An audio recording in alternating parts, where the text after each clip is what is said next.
안녕하세요. 마곡 빌량입니다. 제가 오늘은 시흥에 왔습니다. 지금 화면에 보이고 있는 장면은 제가 시흥 백옷 생명공원에서 촬영한 겁니다. 바다 건너 바로 인천 송도가 보이네요. 저는 시흥 하면 제일 먼저 생각나는 게 시화호, 죽음의 호수. 제가 이제 50대 중반인데 제 나이 때 되는 사람들은 시화호 하면 죽음의 호수가 먼저 떠오르는 분이 많을 거예요. 시화호가 87년도인가 뭐 방주제 쌓기 시작해서 94년에 방주제가 완성되면서 만들어진 호수예요. 원래 정부 계획은 이걸 민물 호수로 만들어서 뭐 농업용수도 공급하고 그러려고 했는데 뭐 방주제로 딱 막아버리니까 바다가 썩어버린 거지. 그 주변에 공단 지역에서 오폐수 각종 오염물질 막 쏟아내고. 그래서 제가 그때 대학 졸업할 무렵이던가 대학 졸업하고 나서 뭐 취업 준비를 하던 때던가 그 당시만 해도 우리나라는 환경에 대한 관심이 굉장히 낮았거든요.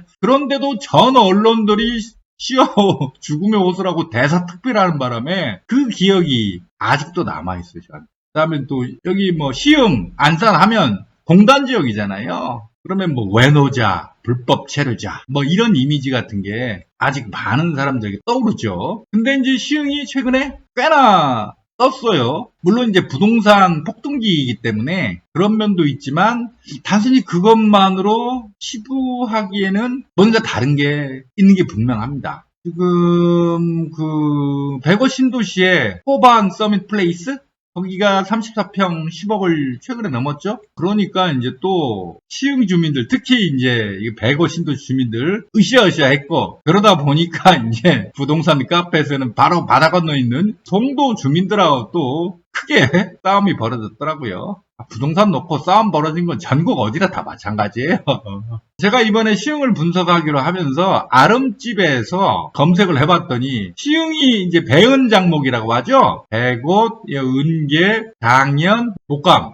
이 배은장목 주민들끼리 뭐 또 다툼도 대단하더라고요. 동네 싸움이. 서로 뭐 우리 미래가 더 있다. 어디는 뭐 이래서 구리다. 뭐 심지어 어떤 분은 자기 아파트에서 찍은 노을 사진을 올려놓고 얼마나 아름다운가. 이야, 노을 사진 갖고 뽐뿌질을 하네. 원래 부동산 카페 다 그래요.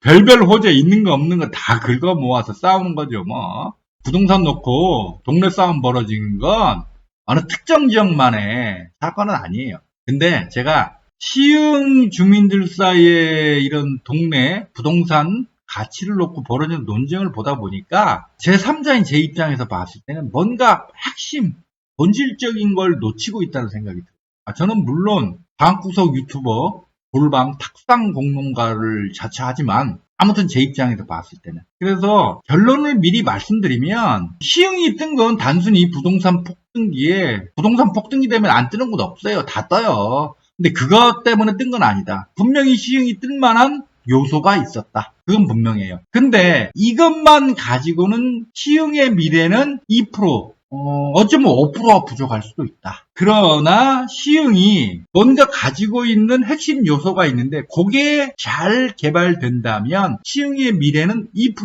혹은 5%가 넘칠 수도 있다. 이게 제가 미리 말씀드리는 결론이 되겠습니다.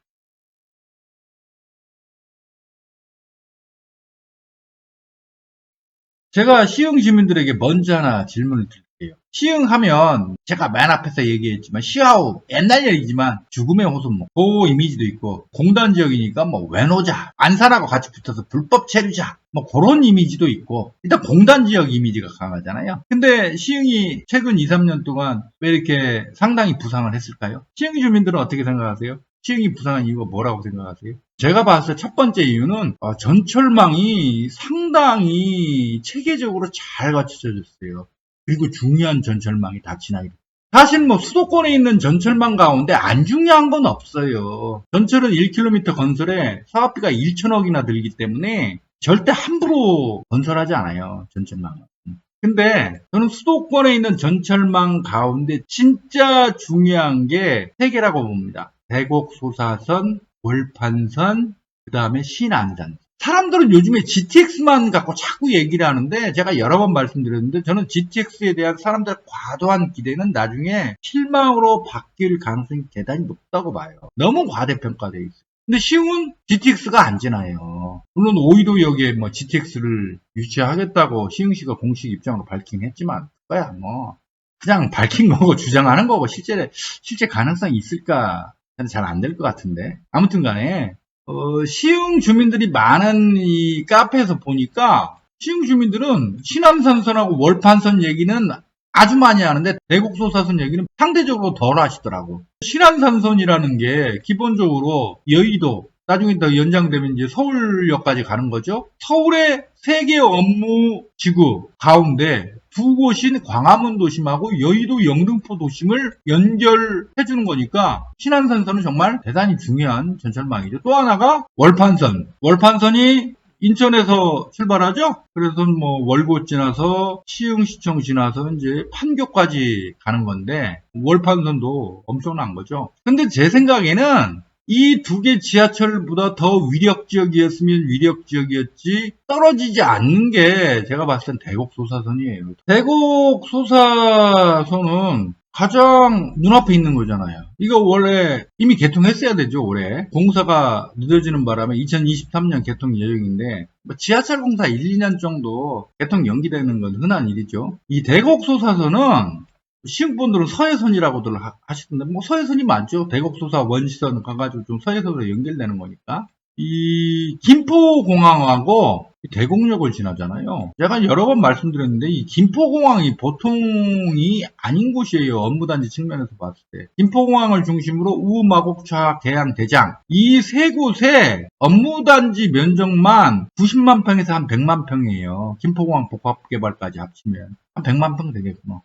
100만 평 업무단지를 갖는 곳은 기존 서울의 3대 도심, 여의도는 좀 적죠, 규모가. 아무튼 기존 서울의 3대 도심 외에 없어요. 그래서 저는 여기가 기존 서울의 3대 도심에 나중에 별도의 도심이 될 수 있는 곳이라고 보고, 그 다음에 이제 대곡 역세권. 대곡역 있죠? 대곡역세권 개발 계획은 현재 54만 평 개발하는 걸로만 세워져 있어요. 근데 제가 이제 대곡 역세권 분석하는 동영상에서 설명드렸지만, 이 주변이 다 논밭이거든. 지도상에서 봤을 때 주변 한 150 내지 200만 평 정도는 개발할 수 있어요. 그래서 제 생각에는 1단계로 대곡 역세권 개발 54만 평 끝나면 주변에 한 150만 평 내지 200만 평가량 더 개발할 가능성이 굉장히 높다고 봐요.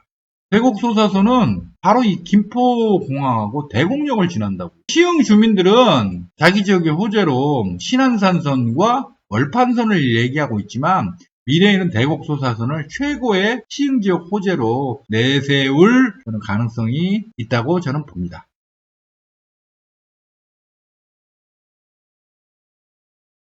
두 번째로 시흥이 부상한 원인을 든다면 제가 볼 때는 시흥이 굉장히 체계적으로 신축 아파트가 대량으로 공급됐더라고요. 여기 지금 은계, 장현, 능곡 있죠? 붙어서 능곡, 그다음에 목감, 백옷, 이곳의 아파트들이 다 합쳐 제가 계산해 보니까 한 7만 세대가 공급됐더라고요.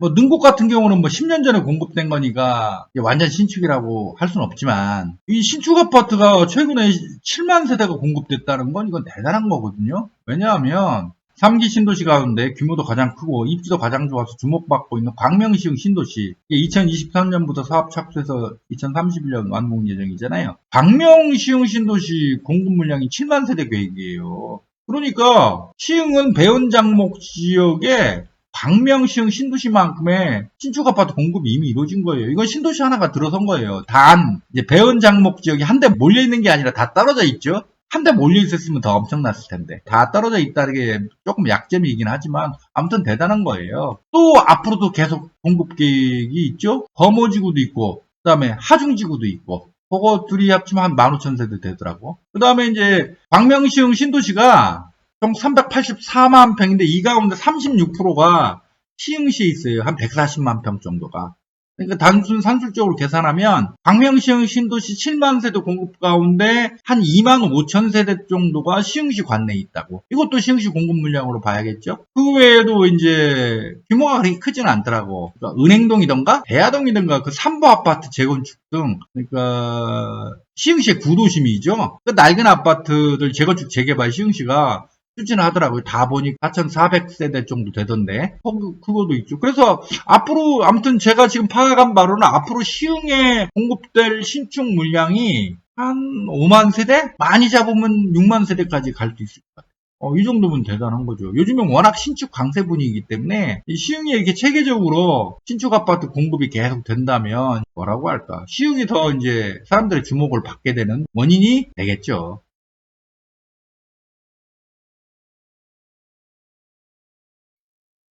배원장목 얘기를 하다 보니까 이 백오 신도시에 대해서 제가 좀 자세하게 언급을 하지 않을 수 없어요. 제가 백오 신도시는 이번에 처음 가봤거든요. 근데 가서 솔직히 상당히 놀랐어요. 너무 개발이 잘 돼 있어. 도시 공간 구조라든지 생명공원 가보고 좀 솔직히 감탄을 했습니다. 와. 뭐 마곡 하면 이제 서울식물원을 강서구 분들이 자랑을 하는데 솔직히 지금까지 보면 백원 생명공원이 마곡 식물원보다 더 짜임새 있는 것 같아요. 규모야 서울식물원이 훨씬 크고 이게 공사 완료된 지 한 3년, 2년, 3년밖에 안 됐어요. 그러니까 아직 나무들도 뭐 이제 옮겨다 심어놓은 거 제대로 자라지도 않고 그래서 좀 이제 마곡 식물원 같은 경우는 좀 인공적인 냄새가 아직도 많이 나요. 백원 생명공원 가봤더니 정말 대단하더라고요. 그 호수를 딱 보니까 호수는 그래야지. 보통 이제 호수공원들 많이 자랑하지만 그 굉장히 인공적이잖아요. 근데 백옷 생명공원에 있는 호수는 인공적인 느낌이 안 들더라고. 누가 설계했는지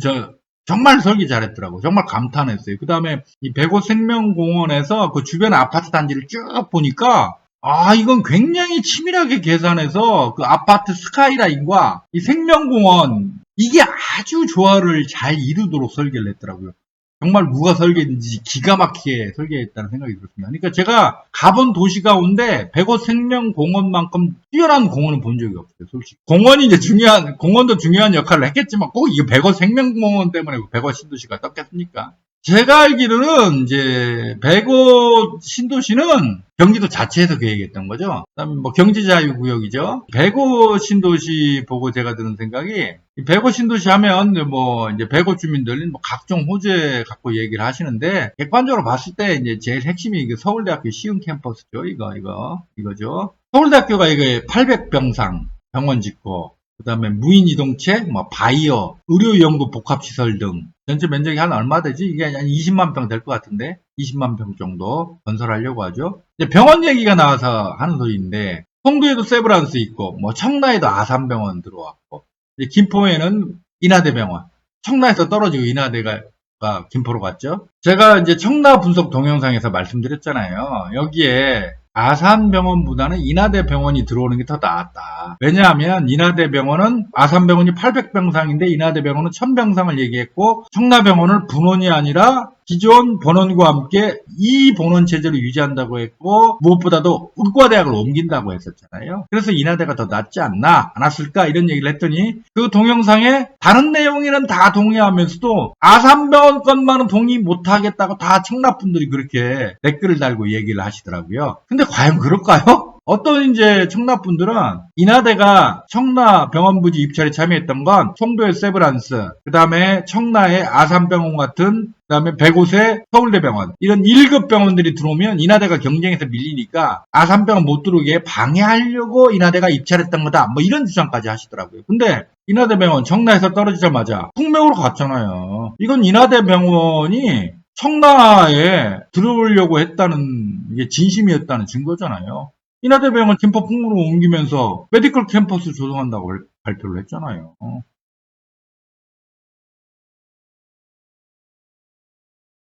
어떤 지역에 어떤 시설이라든지 기업이 들어올 때 대부분의 사람들은 그 실속보다는 좀 이름에 얽매여요. 예를 들어서 마곡 같은 경우에 지금 마곡 하면 이제 LG가 대표적인 기업이죠. 근데 처음에 강서구 주민뿐만 아니라 많은 부동산 전문가라는 사람들이 마곡 미래가 별 볼 일 없는 이유로 삼성이 아니라 LG가 들어왔다는 걸 들었어요.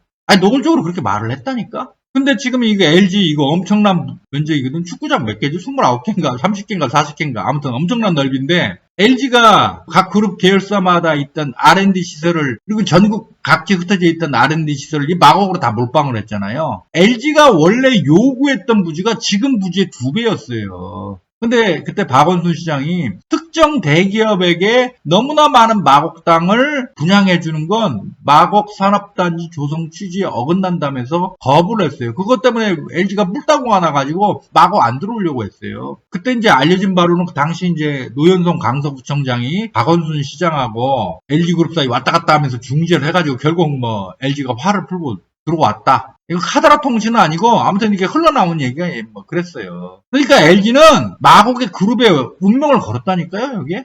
근데 만약 삼성이 들어와가지고 그룹 계열사 R&D 시설 한두 개 혹은 두세 개 들어온 거하고 LG가 전 계열사의 모든 R&D 시설을 마곡에 몰빵한 거하고 마곡에 모두 끌어모은 거하고 어떤 게 더 유력적이에요? 저는 만약 삼성이 마곡에 들어왔다면 계열사 한두 개 혹은 두세 개의 R&D 시설 끌고 오는 것에 그쳤을 거라고 봐요. LG의 이런 태도가 마곡에 훨씬 더 도움이 됐죠. 그러니까 사람들은 계속 어떤 지역, 기업, 어떤 시설 들으면 그냥 이름만 봐. 그건 넌 잘못이라고 봐요. 근데 그런 면에서 본다면 시흥시가 100곳에 서울대 병원을 유치하는 정도에 그친 게 아니잖아요. 무인이동체, 바이오, 의료연구 복합시설 까지 해서 한 20만 병을 개발하기로 한 거 아니에요. 이게 뭐 미래가 100% 잘 될 거라는 보장은 없지만 아무튼 지금까지의 이 성과를 보면 수도권 지역의 대형 병원 유치 지역 가운데 제가 봤을 땐 100곳이 명분에서나 실리에서나 제일 실속을 챙긴 것 같아요. 100곳이 지금까지는 시흥시내 안에서 34평 아파트 가격이 제일 높게 형성되는 건 그만한 이유가 있다라고 저는 생각이 듭니다.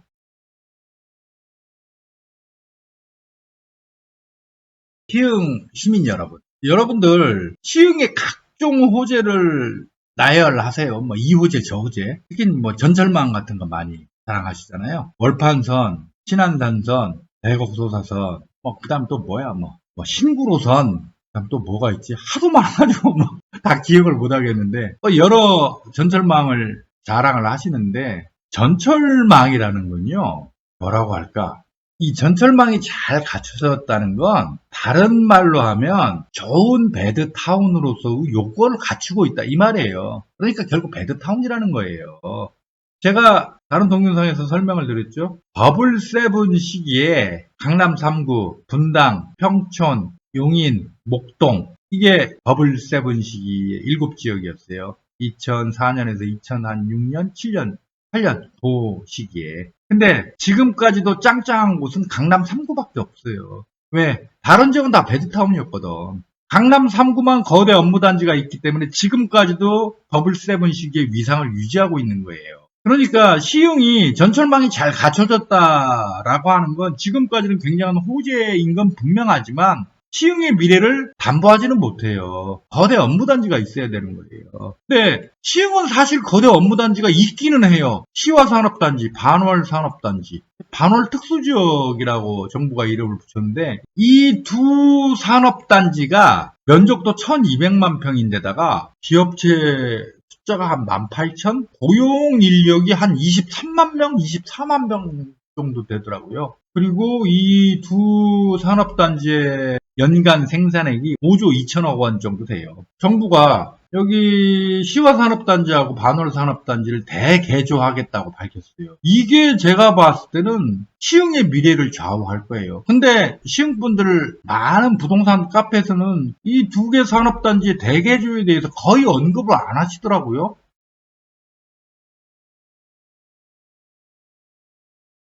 광명 유명하죠. 자, 광명이 왜 떴다고 생각하세요? 서울에 가까워서? 물론 지역 번호가 여기는 02잖아. 단순히 서울이 가깝다는 이유만으로 뜰 수는 있었겠지만 이렇게까지 뜰 수 있었을까요? 제가 봤을 때는 여기가 이제 광명 뉴타운 지역 아닙니까? 근데 여기서 2, 3km만 가면 지벨리 서울 디지털 단지가 있어요. 구로공단 가리봉공단이 저임금에 기반한 경공업 제품 생산으로 유지되던 곳인데 90년대 들어오면서 저임금에 기반한 이런 산업으로는 경쟁력을 상실해 버리니까 서울시가 여기를 대개조를 했다고. 구로공단 가리봉공단.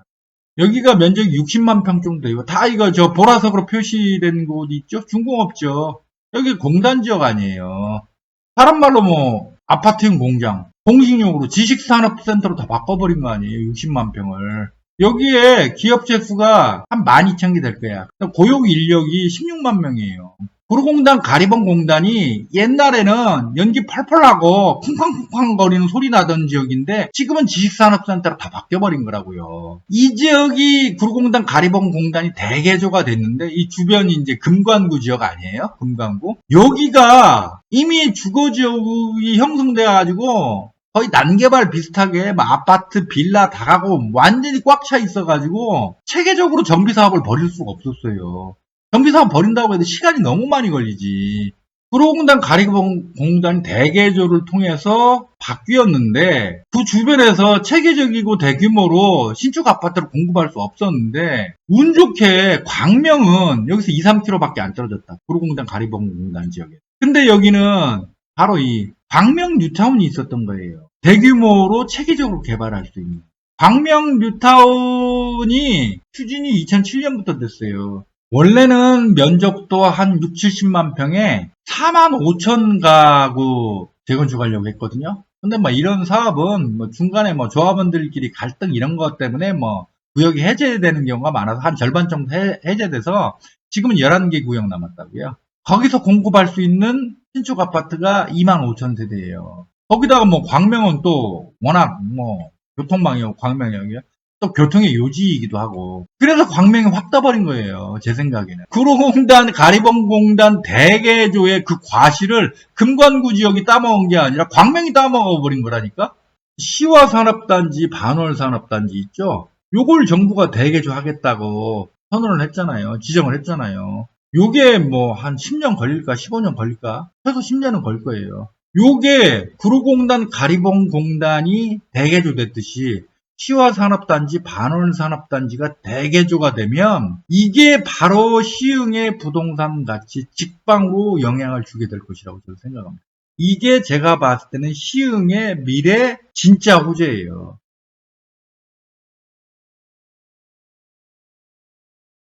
제가 봤을 때 진짜 앞으로 대박날 지역이 바로 이 지역.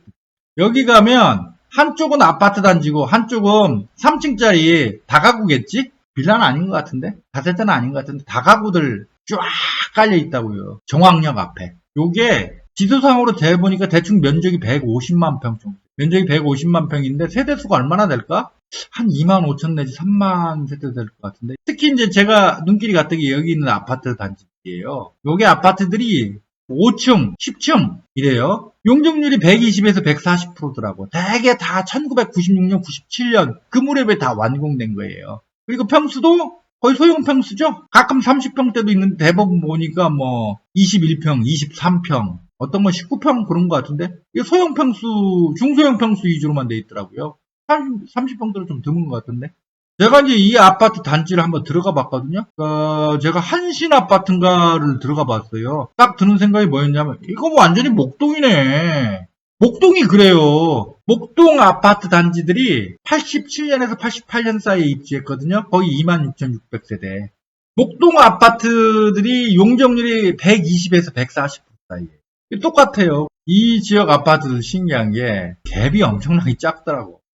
정화항동의 한신 아파트 같은 경우에 24평 32평으로 구성되어 있던데 한 406세대 용적률이 126%예요. 가격이 2억 6천에서 3억 3천이에요. 근데 전세가 2억에서 2억 6천이에요. 그러니까 갭이 5, 6천밖에 안 나는 거예요. 근처에 영남 아파트인가? 이 근처에 있는 아파트들 몇 개를 제가 이번에 촬영 갔다가 봤더니 거의 비슷비슷해요, 다. 아파트 가격이 되게 2, 3억에 전세가하고 갭이 뭐 5, 6천 혹은 3, 4천밖에 안 나더라고. 물론 이제 이 아파트를 보니까 다 이제 아마 이종 일반 주거 지역인 것 같아요. 공단 바로 옆에 있기 때문에 그런 것 같은데, 이 아파트들이 제가 생각할 때는 대개 보니까 96년, 97년에 다 입주를 했던데 이유가 여기 시화산업단지하고 안산산업단지를 조성을 하면서 여기서 일하는 노동자들을 위한 주택으로 대량으로 지은 것 같습니다.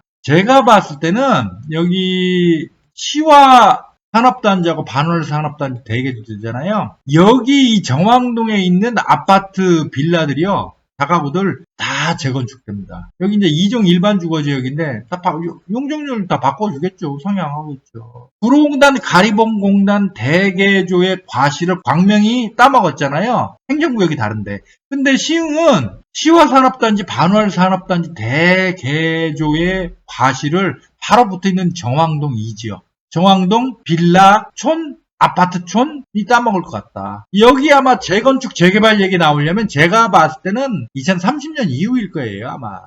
그리고 실제로 사업 들어가고 그러려면 아마 2040년쯤이다. 그러니까 앞으로 한 20년 기다려야 된다고. 근데 아무튼 결론은 오늘 드리고자 하는 말씀은 뭐냐면, 보통 배은장목 지역의 신축 아파트들만 시흥시 주민들이 주목들을 하세요. 근데 오히려 이 정왕역 앞에 있는 있죠. 그러니까 아파트촌하고 빌라촌에 재건축이나 재개발에 관심이 있다면 여기를 주목할 필요가 있고, 이 부분이 저는 제 예상대로 재건축 재개발 된다면 미래 시흥의 핵심 지역이 될 거라고 저는 생각을 해요. 그러자도 여기 VCT 개발 계획도 있잖아요. 면적이 67만 평이나 되던데. 그러면 확실한 거예요. 여기 시화산업단지, 반월산업단지 대개조하고 여기에 VCT 조성하고, 그러면 이 중간에 끼어있는 게 바로 정왕동의 저층 아파트촌, 다가구촌 아니에요. 여기 가만 내버려 둘 리가 있겠어요? 분명히 여기 개발합니다. 재건축 재개발합니다.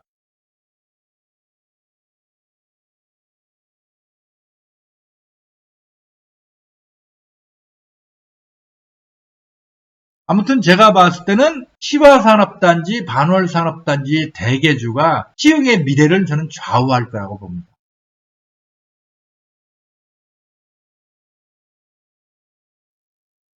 그다음에 또 하나가 있는데요. 이건 정말 순전히 뇌피셜이에요. 여기가 광명시흥 신도시죠? 바로 이 지역이요. 뭐 은행동, 도창동, 호동, 매화동, 미산동 등 지역이죠. 여기 이 논밭으로만 돼 있는 지역 있잖아요. 그 다음에 이쪽이 염전인가요? 뭐 요런 곳까지 이 대충 여기까지 지도상에서 면적을 재보니까 한 350만 평에서 400만 평이 나와요. 제가 이제 옛날에 광명시흥 신도시 분석한 동영상에서 말씀드렸는데, 저는 미래에, 그러니까 2031년까지 광명시흥 신도시 사업 완료가 목표거든요. 근데 뭐 실제로 그렇게 될 리는 없고, 한 2035년쯤 완공되겠지. 그러면 그 무렵 가서 요 지역 있죠, 요 지역. 은행동, 도창동, 뭐, 요 매화동, 미산동, 요 지역이, 신도시로 개발될 가능성이 있다고 봐요. 물론 2035년 40년쯤이라면 그때 가서 우리나라 인구 2040년쯤이면 지금보다 인구가 한 200만 명 이상 줄어들거든요. 한 300만 명 정도 줄어들 걸로 예상되거든요. 그 다음에 생산 가능 연령 인구가 지금 77%인데 그때 가면 생산 연령 인구가 52%인가 55% 줄어버려요. 그래서 그 당시 인구 상황, 그 당시 대한민국 경제 상황에 따라 달라지겠지만, 아무튼 제가 봤을 땐 지금으로 봤을 때는 2035년이나 2040년쯤 가면 요 지역이 또 다른 신도시로 개발될 가능성이 좀 있다고 봐요. 제가 왜 이렇게 보냐면 대곡소사 원시선, 뭐 서해선이라고 하죠. 요게 이렇게 지난다는 거예요. 아니 상식적으로 봤을 때 대곡소사 원시선 같은 이 중요한 철도가 이렇게 지나는데 그 주변 양쪽에 있는 이 논밭을 그대로 빈 땅으로 내버려 두겠냐고요. 제가 봤을 때는 대곡소사 원시선 서해선이 이렇게 지나는 게 바로 이 지역의 개발을 염두에 두고 이렇게 지난다고 저는 생각해요. 지하철망은 절대 지도 보고 대충 선긋기 줄긋기 하는 게 아니에요. 1km당 사업비가 1천억이나 들어가기 때문에 20년 뒤에 개발 가능성을 염두에 두고 전철망 노선을 설정합니다. 그러니까 전철망이 어디로 들어가는가를 보면 어느 지역이 개발되겠다를 거의 정확하게 예측할 수 있는 거예요. 단 지하철망이 100% 어느 지역이 업무단지 혹은 신도시로 개발되게 될 것인가, 그것과 100% 일치하는 건 아니에요. 한 90% 정도 일치해요. 지하철망이 어디로 뻗어나가는 걸 보면 대충 어느 지역이 개발될 것인가 그 예측을 할 수 있다니까요. 그 다음에 또 시흥의 미래에 또 영향을 줄 게 화성의 송산 그린시티, 그 다음에 화성 국제 테마파크 이런 것들이죠. 그러니까 시흥 주민들 보니까 특히 이제 백어 신도시 주민들이 이제 건너편 송도를 많이 의식하면서, 그래서 예를 들어서 백어대교가 건설되면 뭐 송도의 인프라를 이용할 수 있고 그래서 백옷이 유망하다 뭐 이런 식으로 말씀을 많이 하시더라고요. 근데 송도도 중요하지만 제가 봤을 땐 정부 계획도 봐도 그렇고 이거 반월 특수지역이라고 아예 정부가 선을 그었잖아요. 딱 지정을 했잖아요. 시흥, 안산, 화성 요 부분 있죠. 화성이 워낙 커서 이쪽 화성 동쪽하고 화성 서쪽이 달라요. 이 시화호를 삥 둘러싸고 있는 지역 있죠. 오른쪽 지역 있죠. 시흥, 안산, 화성 이쪽은 한 몸이에요, 여기. 자, 다시 결론을 말씀드리겠습니다. 시흥 지금까지 사람들이 많이 얘기하는 호재 가지고는 지금까지 시흥은 좀 컸어요. 그러나 이게 시흥의 미래까지 담보할 수는 없다. 지금까지 사람들이 많이 말하는 호재만으로는 시흥의 미래는 2%, 어쩌면 5%가 모자랄 수도 있다.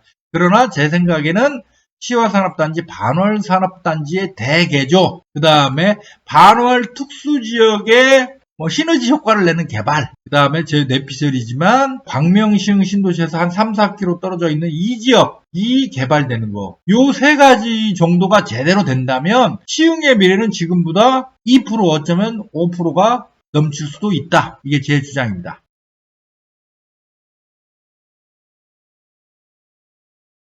제가 이 시흥을 보면서 참 묘하게 느끼는 게 시흥이 면적이 140제곱킬로미터거든요. 그러니까 수도권에 있는 지자체 가운데 오히려 작은 편이지 큰 편이라고 할 수는 없어요. 근데 문제가 대원장목 지역이 그 각자 따로 놀 수밖에 없는 이 공간 구조를 가지고 있더라고. 은계 이쪽은 아무래도 부천 이쪽하고 옥길도 근처에 있고 이쪽하고 엮이잖아요. 백옷은 송도하고 엄청나게 경쟁 힘을 가지고 있지만 아무튼 송도하고 또 묶이잖아요. 그 다음 목가문, 광명시흥 테크노밸리하고 광명시흥 신도시, 광명 쪽하고 또 묶이잖아요.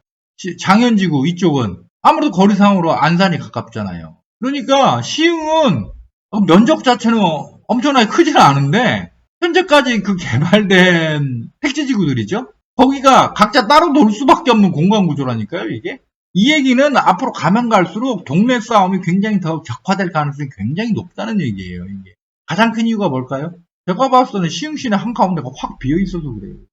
이 부분은 아무튼 개발을 해서 제 뇌피셜이지만 이 부분은 제가 봤을 때는 개발을 해서 메워야 될 것 같아요, 뭔가. 아무튼 중요한 건 시화 산업단지하고 반월 산업단지, 반월 특수지역 있죠? 이쪽이 제대로 개발되는 거예요.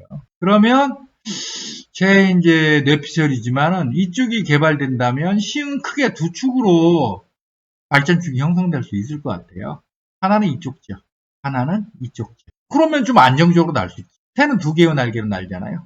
시흥이 두 개의 날개로 날 수가 있게 된다니까요. 여기가 개발되고 여기가 대개조되면 이쪽 산업단지가 대개조되면 그게 제 생각입니다.